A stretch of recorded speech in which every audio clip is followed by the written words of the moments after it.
No, that's it. And you make a really good point there, because we've invited the market to be flooded with solar panels, with fridges, with hot water systems, tens of thousands, hundreds of thousands, in the case of solar panels, millions of units, and 90% of them are coming from China.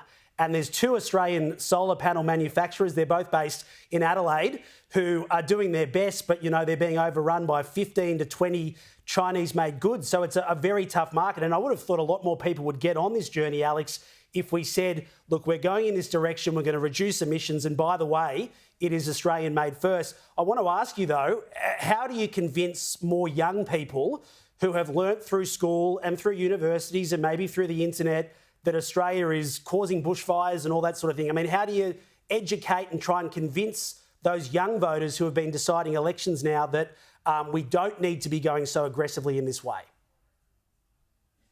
Yeah, I mean, that's the million-dollar question. I mean, in many ways, this is like letting a fish out on a fishing reel. We've let it go out about 2,500 kilometres out onto the ocean, and the process of reeling it back in is very, very difficult, because we've allowed children to be lied to about the climate issue and the climate hysteria.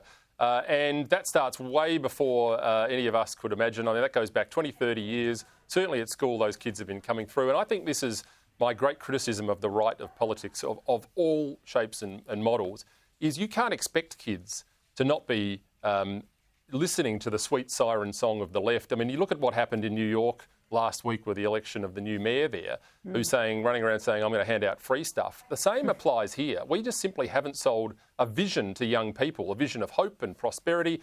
You start off, kids now saying we've got to get $1 million in our pocket before we can afford a very start-up house. And then on top of that, all the bills we've got. Young men tell me that they simply are afraid to ask young women out because they can't afford the meal to take them out anymore.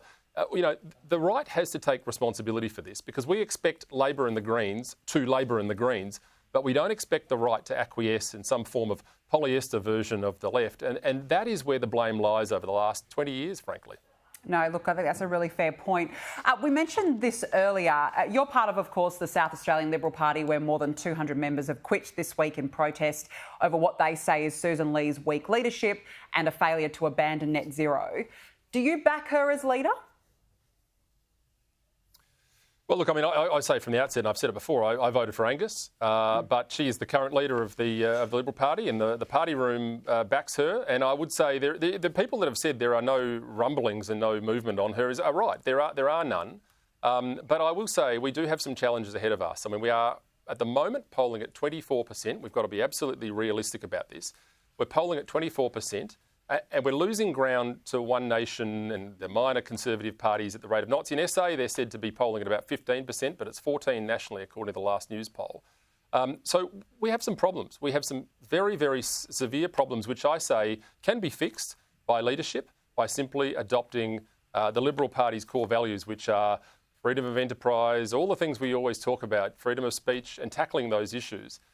So, no, I mean, that is the point. At some point, leadership has to change. Now, whether it's the personnel or it's the message, I'm happy with either. I really am. I just want the Liberal Party to go back to its core values of being the Liberal Party. Let's hope Wednesday is the start of that. I will say I am mildly frustrated about having to go back to Canberra again to discuss this issue when we could have done it 2 weeks ago. Yeah. But let's get it done, let's sort it out, and let's move forward. Can I just to pick you up on that point, because you said a lot of this comes down to leadership then, but can you move forward with Susan Lee as leader? Yeah, of course. I mean, people don't, I think we have to understand, people don't care as much about the leader as we think they do. What they care about is the policy positions. People are hurting out there. And the reality is that Susan can do a very good job of this. I think she's very capable, and I think she will do a good job, but we have to get the policy setting right. And the criticism, therefore, is that this leadership team have to get on with it now. We have to start throwing some punches because we are running out of time, and that's got to start as of Wednesday afternoon. All right, well, look, huge week ahead. We'll look forward to seeing all outcomes on the table. Senator Alex Antic, nice to have you on. Thanks very much for joining us this evening.